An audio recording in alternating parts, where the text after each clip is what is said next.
Hi, and welcome to another video by Get It Done Home Repairs. Today's project, we're going to be putting tile on this backsplash over here. Alright, so we already picked up the tile, we already picked up the mastic, and now we're going to come in here and we're going to start putting everything down. A couple things you're going to need before you get started. Let me just show you real quick. Of course, you're going to need the tile you're going to be installing. You're going to need some tape to put onto the countertop down here so you don't scratch the tile that you're going to be working over a new countertop. So we're going to put a little bead of tape here to make sure that the surface doesn't get scratched. Of course, we have something down on top of the counter so it doesn't scratch the new counter that we have installed. We're going to use what's called the spacer underneath the bottom, so we could put our first course down in here like this, put it on here like that, and then bring the level up on top of the first course to make sure that it's perfectly level. All right, it's personal preference if you want to come in here and you want to, let me just get this like that. All right, so we put these underneath here to create the height along here. So we're going to do that on our first course, so we make sure that that first course is perfectly straight along the top, and that's what our level is for. So we're going to put our first course in here, we're going to put a level on it and make sure it's perfectly level. If we need to adjust the height up or down or whatever we need to do, these shims, just so you know, you can cut them off to make them a little higher or a little lower as needed. All right, so that's how you get your first course in there, and it'll be perfectly straight. Next thing we're going to need is we're going to need a trowel to spread the mastic against the wall itself up in this area here. And we're going to be using a trowel such as this here. This one is a 3/16 inch trowel, which is what we need for this particular job. Depending on the size of the tile, it'll depend on the size of the notch that you're going to need. These are actually smaller tiles, as you can see. They're really not that big. They're probably, 8 inches by 2.5, 3 inches. So that will be fine for this particular application. Now these are going to be sitting on top of each other. There's going to be no spacers in between, but that's personal preference. If you choose to put spacers in between the tiles to create a bigger grout joint, you could pick these up in the big box store according to whatever you choose to have the space in between the tiles itself. All right, so first thing we're going to do now is we're going to come in here, we're going to take this outlet off here so we can get in here and get our first course set, and then we're going to start. Okay, I just want to point this out to you about the tape. The tape is going to go actually right like this. It's not going to be under the tile where the tile is going to go. We're just going to have it sitting just like that. So that way when we have to pull this tape off, it'll peel out from underneath the bottom without being stuck on the bottom and causing a problem trying to get it out. All right, so we're going to do this on here, and then we'll continue on down the line over there, and then we'll get started.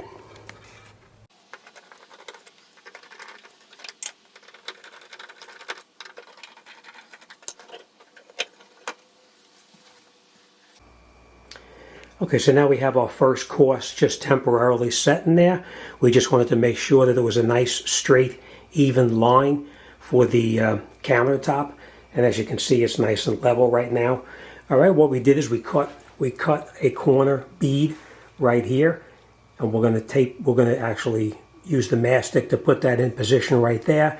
We're going to make our first cut down on this corner right over in here on our tile.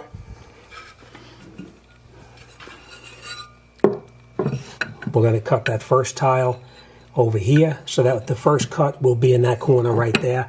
And just so you know, we're going to cut one of those pieces of metal right there, and we're going to put it right in that corner as well. All right, so let me cut that metal, and we'll get started, and we'll get these tiles on.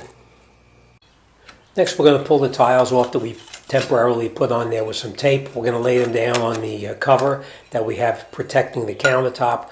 We're going to put some mastic on the back of the tile itself. We spread it with a regular trowel, and then we come in with our 3/16 V-notch trowel, and we'll put the grooves into it so that we actually can have it stick on to the wall properly. All right, so now we're going to back butter it. We're going to use the trowel. We're going to put some mastic onto the wall itself.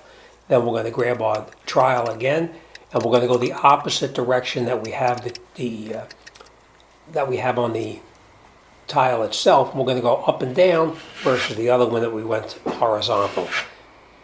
This will take off the excess mastic that's there, and it'll give us some space for the two tile and the mastic that we put on the wall to bond together.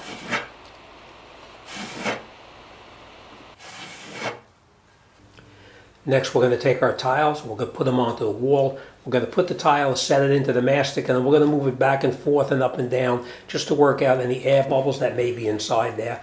Then we're going to move on down the line, and we're going to do the same thing to the tile next to it, making sure that we put our spacers underneath it so that we keep it a nice straight line for the first course of tile.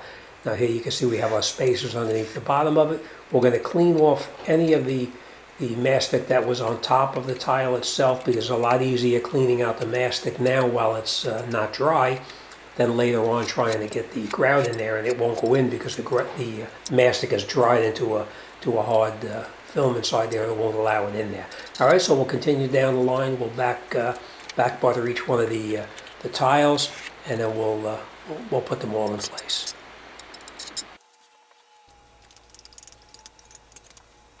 Okay, now as I mentioned, when we put the tiles in one at a time, make sure you put your spacers underneath the bottom so you have a nice straight line for the first course. We're going to take off any of the excess mastic that's on there.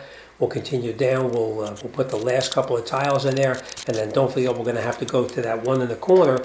We're going to have to cut it down to size. So we'll mark the tile where it needs to be cut, and we have a wet saw that we're going to take in the garage, and we'll cut the tile to fit into the opening. So let's measure it up and let's get in the garage and cut it down to size.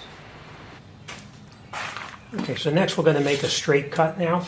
We need to cut off this piece of the tile right here, and the way you do that is you come in here with your saw and you'll make a cut about an inch into here, maybe a little bit more, and then we'll flip it over and we'll cut from the other side just so that the tile doesn't crack crooked.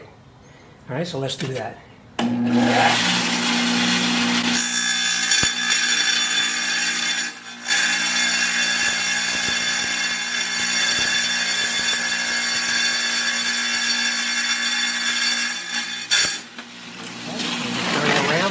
Cut from the other side.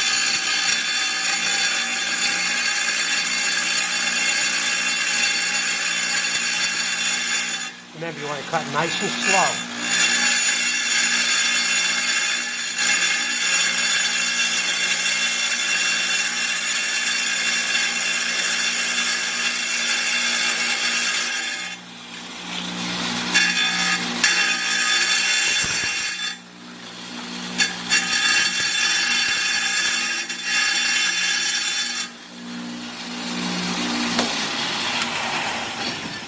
Right, and now we have a nice clean cut right here.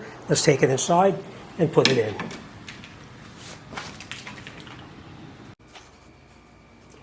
Okay, so before everything gets set and the adhesive starts to dry, we make sure our first course is nice and level, and now from this point on it's just a matter of repetition.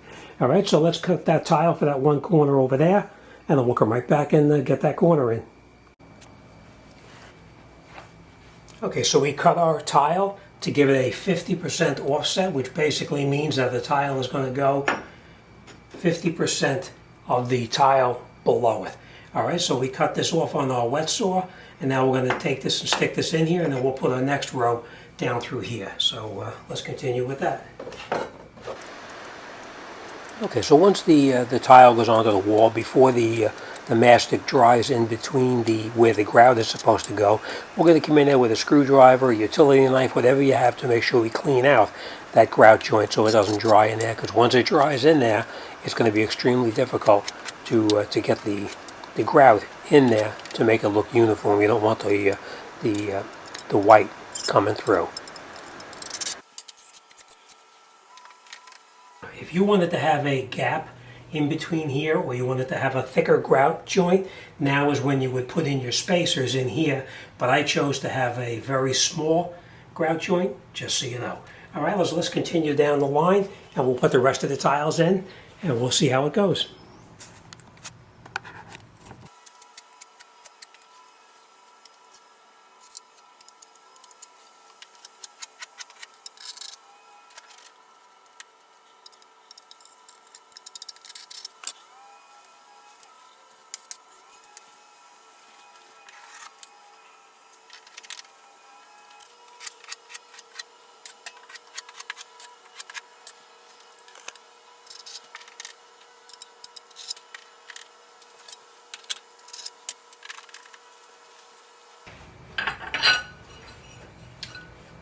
Okay, now this tile, we're going to need to cut it to go around this outlet right here. So let's get a pencil, let's mark this, and then we'll take it in the garage and we'll cut it out.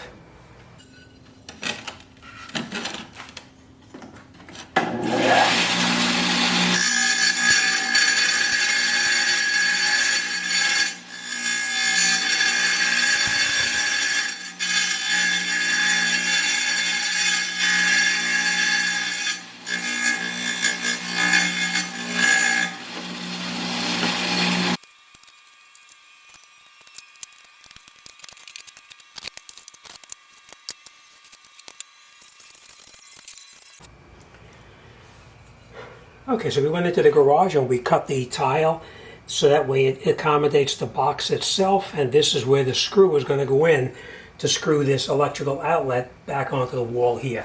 So this is how it's going to go, just like this. It lines up with the outside of the box here, and the screw can go in through there.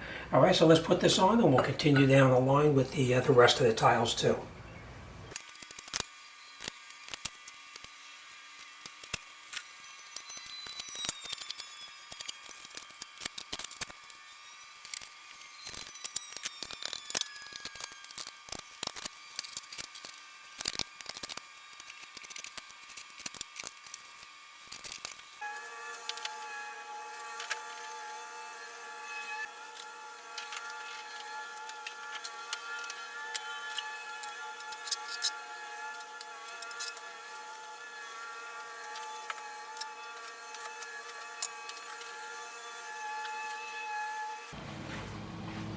All right, next we come along, make sure we clean out the joints.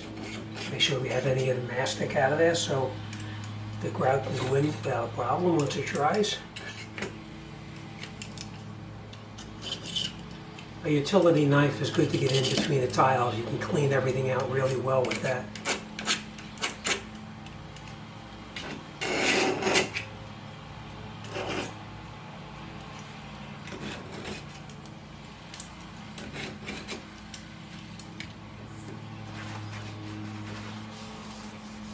Okay, we'll just continue down, clean all the rest of the mastic off. Okay, so now we have all our tiles in place. We're going to let the mastic dry overnight, and then we'll come back and we'll grout the joints. As I said before, make sure that you take all of the mastic inside here that may be in the joints. Take it out now because tomorrow it's going to be really hard and it's going to interfere with the grout going in. All right, so once this dries, we'll come back, we'll grout it, and we'll finish this off.